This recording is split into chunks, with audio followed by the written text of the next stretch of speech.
Maria felt the first flutter of life within her as she stood in front of the old family mirror, its ornate frame cracked and tarnished with age. Her heart raced, not with the excitement of an expectant mother, but with a dread so deep it threatened to consume her. She was pregnant, and the father was her brother, Miguel.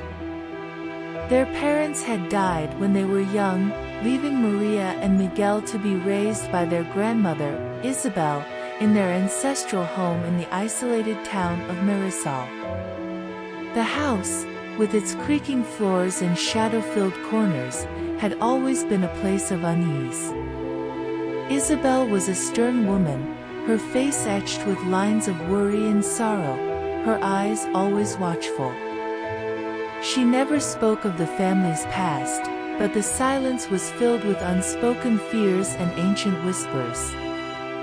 It was one night, after a fierce storm had cut off the town from the outside world, that Maria and Miguel had succumbed to a forbidden passion. They had always been close, their bond strengthened by years of mutual loss and isolation. But that night, something in the house had shifted.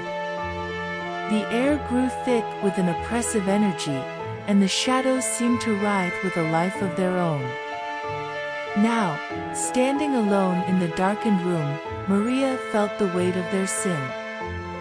The mirror before her seemed to reflect more than her image, it showed her the truth of her situation. Her reflection's eyes glowed with an eerie light, and the corners of its mouth twisted into a knowing smile. Ella está grávida de su hermano, the voice in her mind whispered, echoing the words she dreaded. She is pregnant with her brother's child. Maria recoiled from the mirror, clutching her belly as if to shield her unborn child from the malevolent presence. She fled the room, her footsteps echoing through the silent house. She found Miguel in the library, surrounded by dusty tomes and relics of their family's past. He looked up at her, his eyes dark with worry. "Maria, what's wrong?" he asked, rising to meet her. I'm pregnant," she whispered, her voice breaking. "And it's yours." Miguel's face paled, and he staggered back, his hand gripping the edge of the table for support.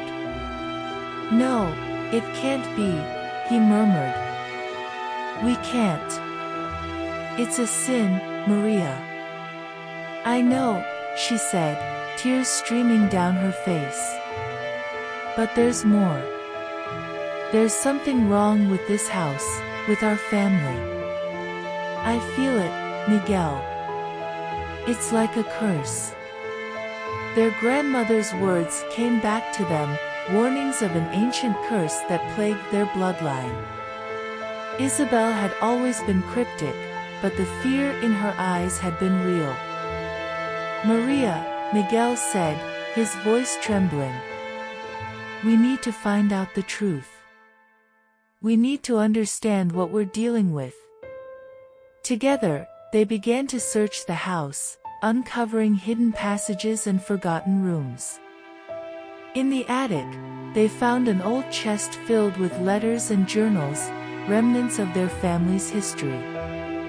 As they read, a horrifying tale unfolded.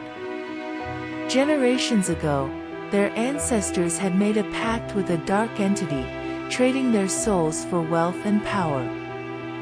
The price of the pact was a curse that would follow their bloodline, bringing madness and despair. Each generation would be marked, and their love would be twisted into something unnatural and grotesque. Maria and Miguel realized that they were the latest victims of this curse. Their love, born out of loneliness and desperation, had been manipulated by the malevolent force that haunted their family. "We have to break the curse," Maria said, her voice filled with determination. "For our child's sake, we can't let this continue." As they delved deeper into their family's secrets, the house seemed to come alive around them. Shadows stretched and reached for them, whispers filled the air, and the walls themselves seemed to pulse with a sinister energy. One night, as they pored over an ancient manuscript, Isabel appeared before them, her eyes wide with terror. "You should not have disturbed the past," she hissed. "The curse cannot be broken.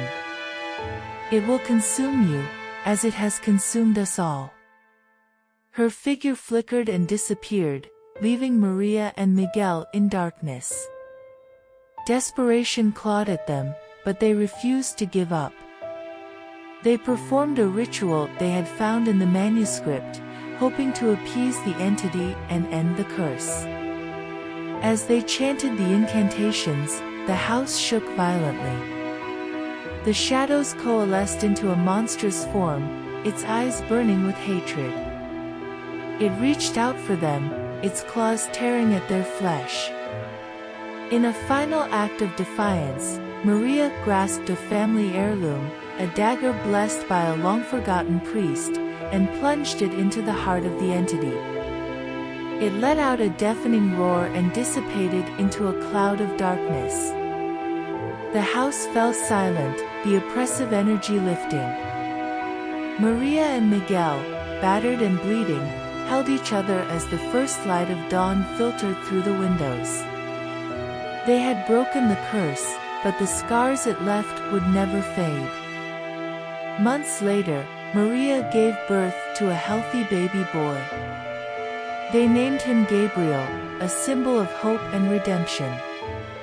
The horrors of their past would always linger, but they were determined to give their son a life free from the shadows of their family's legacy. In the town of Marisol, the story of Maria and Miguel became a whispered legend, a cautionary tale of forbidden love and ancient curses. And in the old house, the spirits of their ancestors watched over them, finally at peace.